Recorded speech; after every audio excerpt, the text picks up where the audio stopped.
The Garmin XT2 is an amazing device for navigating on a motorcycle, and it works brilliantly on roads that are known to the system. However, what happens when we're on roads that are a little less connected? Well, in order to navigate off-road, we need to make two changes to the way that we both plan and use the device in order to navigate. The two key issues that we face is that the track is either missing altogether, or sometimes it shows but it just doesn't connect properly. This will result in a route mapping around a path we don't want, sometimes by hundreds of kilometers. And sometimes those tracks can even differ between what's on the Garmin website and Explore, what's on the Tread app, and then what's on the device. The second issue is that going off-road means we're not going to be sitting on a nice constant speed, so our ETAs are completely out of whack and we need to stop thinking about time and instead think about kilometers. The key change to our plan is to use a straight line route option instead of fastest or adventure route options.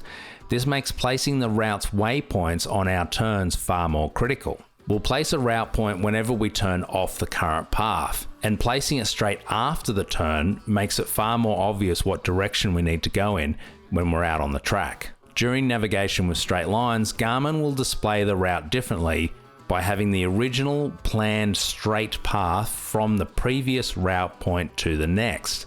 It will then also display two more lines from the current location, one showing the direct shortest path back to the straight line route, and one showing the direction directly to the next route point. But you can see the two lines are coming close together, which means we must be getting close to that waypoint. It's probably just around this corner.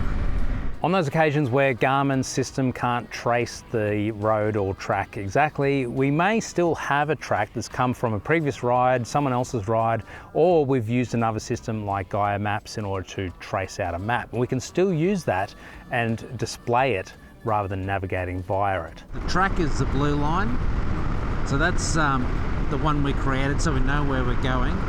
This line is telling me that the straight line is back to my left, and this other line is showing me that's the direction directly to the next waypoint. While we lose the ETA option using this method, the estimated time wouldn't be accurate anyway, and the straight line method is far more straightforward to follow when you're out on the track, particularly when your turns are a long way off in the distance. So of course the other way to navigate is using a track. So I'm currently navigating using this track. I'm just sitting off to the side here.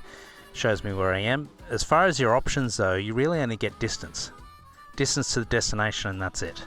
Everything else is sort of passive information. If the only thing you want to know is how far to the final destination, then it's good. Personally, I like to mark out a few spots along the way, and I want to know how long the ETA is until lunch. Downside of using a track is it's a very rigid plan. You can't adjust it. So it's only going to ever tell you how to get back to that original track. So that's why I prefer to have a route on top of the track. However, I have one small request for Garmin. There are times when we've planned the route via the fastest or adventure and it's worked, but mid-journey in rerouting, it will do a go-around and you need to convert the route to a straight line option. But doing this while riding is virtually impossible. A quick button to convert to a straight line navigating would be a great feature.